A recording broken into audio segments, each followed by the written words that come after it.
So here we have Gerhard Schuster from the European Credit Initiative. Gerhard, thank you for being with us, for answering our questions. First, can you tell us a little bit about the European Credit Initiative and what is it trying to accomplish? The European Credit Initiative is the preparing of a European Citizens Initiative. We want to collect the 1 million signatures for a Citizens Initiative in probably 1 or 2 years.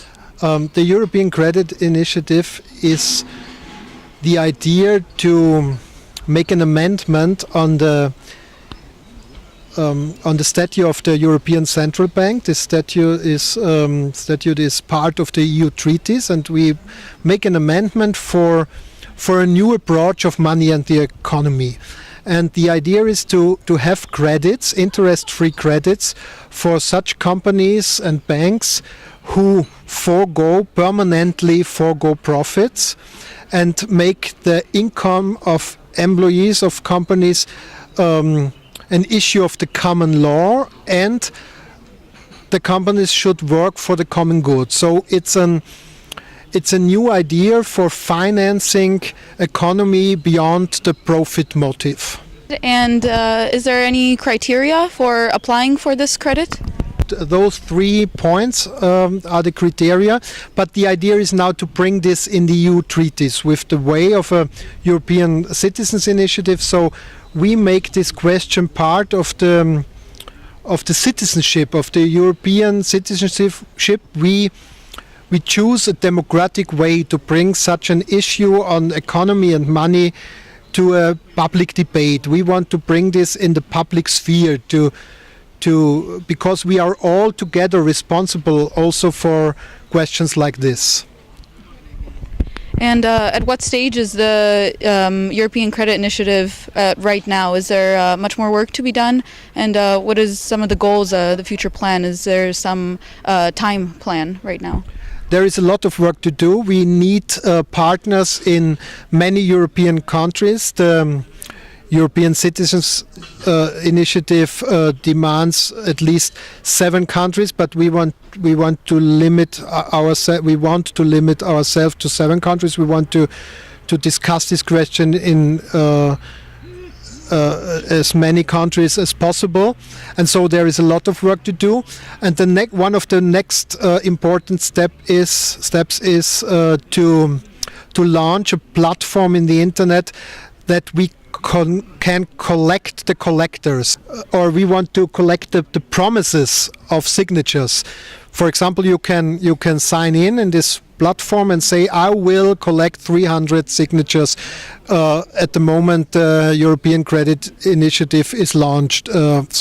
Because then for the 1 million signatures there is only 1 year, and so we have to prepare this well. This is one point. The second thing is that we want to make a tour to many European countries to discuss this question of economy and money together with other important questions. For example, the question of direct democracy, the question of a basic income, the question of the cultural question of Europe's.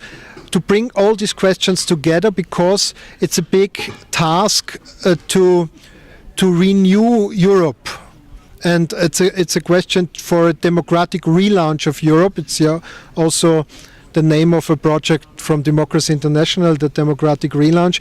And I think the democratic relaunch needs these concrete initiatives on concrete tasks like money, democracy, basic income, and questions like this. And this is also a point, or also an issue and project we are preparing at the moment. And who do you think can benefit the most from this initiative? Is it possibly a good idea for new organizations so that they can be on the same level as more established organizations, for startup NGOs? Who do you think can benefit from this?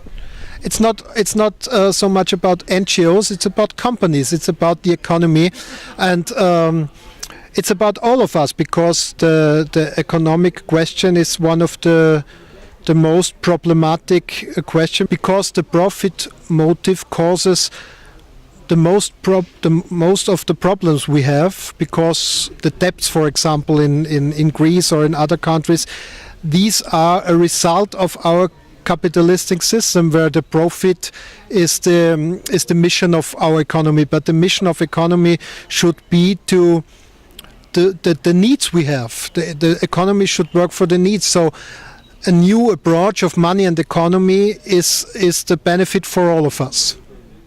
Okay, good. And last question, what would you say to some of the skeptics of this plan, some people who are maybe skeptical of the initiative? How can they benefit from it? How can we all benefit as a society from this? The skeptic people are maybe important people, because there we have to bring their questions into the discussion, and this is democracy. So we are not all at the beginning of a discussion at the same level. We have to deliberate with ourselves to understand what we want in our Europe, how should Europe be in future, and so there are skeptic people and there are people who are enthusiastic for it, and we have to discuss together what Europe should be in future. Thank you, Gerhard. Thank you very much.